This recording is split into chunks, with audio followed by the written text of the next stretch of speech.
start an injury report. All right. Didn't take long for that joke, huh? We'll open up questions for Coach. All right, guys, what you got?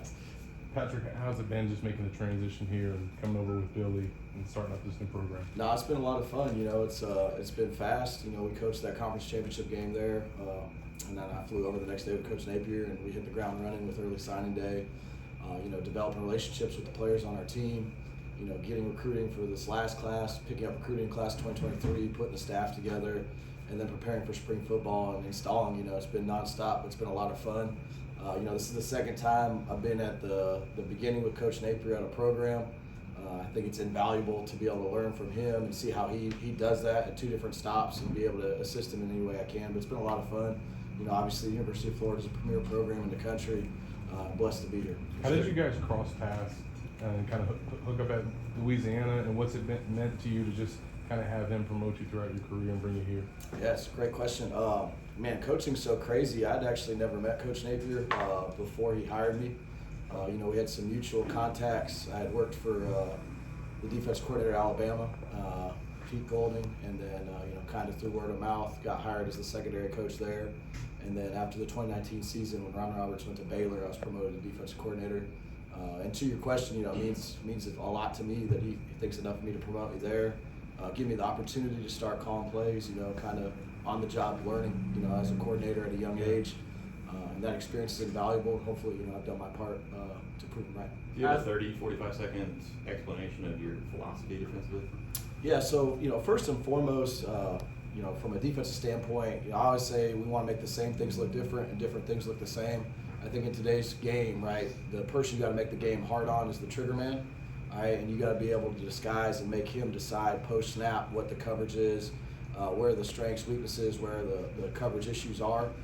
So, you know, philosophically, we're going to try and put in a defense that poses a lot of problems to the quarterback post-snap. But overall, you know, football is a game that's made a lot more difficult than it needs to be. It's going to come down to taking on blocks, getting off blocks, tackling, creating takeaways, and playing good situational football for us defensively. And then as a coaching staff, you know, our number one goal, we're going to put our players in a sound concept. We're going to eliminate gray area and make it black and white so that they can play fast. That philosophy is very pass first. When did you sort of get away from the sort of classical, you know, stop the run, all that sort of stuff? I know you want to stop the run, obviously. I don't necessarily think it's pass first, you know, but I think if you look at every run, there's a run-pass option on it, you know what I mean? So I think, you know, what everyone's trying to do in today's game is get the ball handed off, you know, into a positive numbered box, right? So you want to show population one way, maybe force them to throw the ball that way, or maybe not, and force them to hand it into a loaded box count. So, you know, when you say that, I think the quarterback's making a decision on runs and passes every snap, you know, not just passes. You packed a lot of coaching into a short time period. How'd you go about doing that? When did you know that this is what you wanted to do? And who have been some of the influences? Yeah, well, you know, it helps when you're not a very good player. You know what I mean? You kind of start coaching early. But, yeah, I started coaching right out of high school, you know. Influences, my grandfather was a coach. You know, I grew up knowing I wanted to coach. You know, I didn't know how soon I would start. And then, you know, this profession's all about who you're around. You know, you're a product of your experiences. I've been very fortunate to be around some really good football coaches. I broke into college football at Southeastern Louisiana. Worked my way up from there. You know, there's that old quote, I think Abe Lincoln said, it's not about the years in your life, but the life in your years. And luckily, I've been surrounded by a lot of really good football coaches that I learned a ton from, learned how to do it the right way. Coach Napier being a huge influence in that as well. Coach, can you talk a little bit about the experience that Katie Turner and Bree Wade bring to your football program?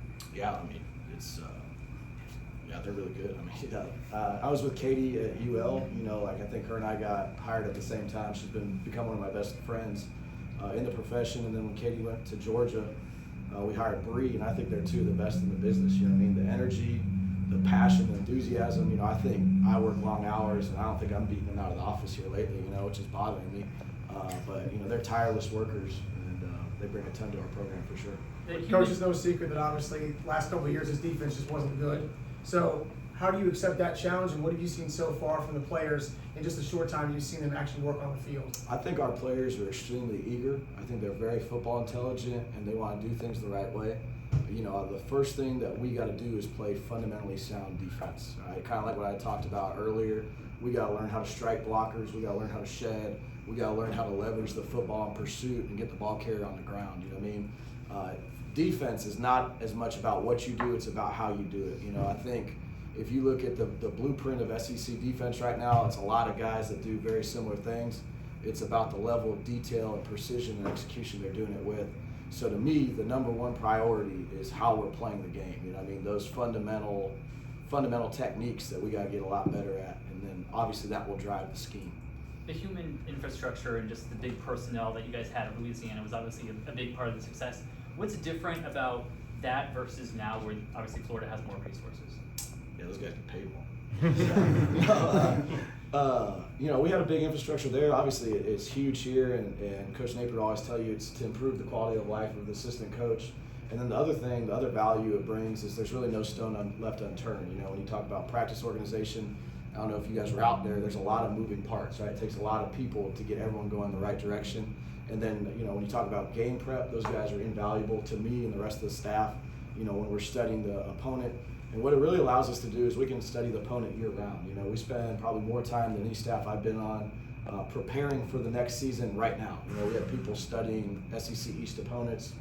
So that way we can begin spring football with the end in mind, right? Like we're looking at what we're installing, not to beat our offense, but what do we need to be competitive in this league this season based on what we have. I think having that big infrastructure from a defensive standpoint specifically allows us to prepare better for sure. Any specific differences between here and there? Because obviously there's a bigger budget here, or is it just paid more? No, I mean we have more for sure. We had a big support staff there too, which I think helps. You know, because when you have a big support staff, as you know, I'm sure a lot of you guys know in your profession, you have to be good at delegating. You know what I mean? So making sure everyone has a role, you're making the most out of everyone's responsibilities, and then you know, I think delegation, like I said, is a big part of it. But you know, a lot of the people that we brought over had experience working with us, so it's helped for sure to hit the ground running. What stands out about Billy, just separates him from the guys you work for? I mean, Coach Keeler's kind of a legend, a lot of success. I mean, what does he do that just separates him?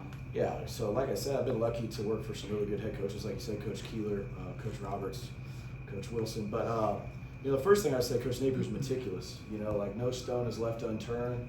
And then I think he's one of the most disciplined people I've been around. So like, you know, what I've taken from him is his daily routine, you know, especially in season, never changes, right? And by doing that, you never leave a stone unturned. You really don't leave yourself vulnerable to not be prepared for anything. So I think, you know, one of his elite traits is just how diligent and meticulous he is. And then I think, you know, the thing that makes him elite is he puts people first. You know, there's a lot of people in this business doing it for a lot of reasons, and Coach Napier is very truthful about the fact that he cares about the people first. So I think that's what makes him different. We've got time for one more question, Would Zach. you describe yourself as a recruiting junkie, and why is that aspect so important to the job, and how much do you pride yourself in that? I think we all are recruiting junkies. I think you have to be. You know, I would say I like developing relationships with the people. You know, I think the two things that draw me to this profession is number one, the schematics. You know, I like the tactical aspect of the game, and then I like the relationships with the players. You know, current players, and then the players that we bring into the building. And I think that's what draws me to it. You know, and I think it's fun. You know, as competitive as game day is, recruiting is just as much competitive. You know, and if you're a competitor, you got 365 days to compete. You know, at a high level when you do this job in recruiting. So I think that's what makes it fun. All right, Coach. Thank you. Appreciate y'all. Thank you. Thank you.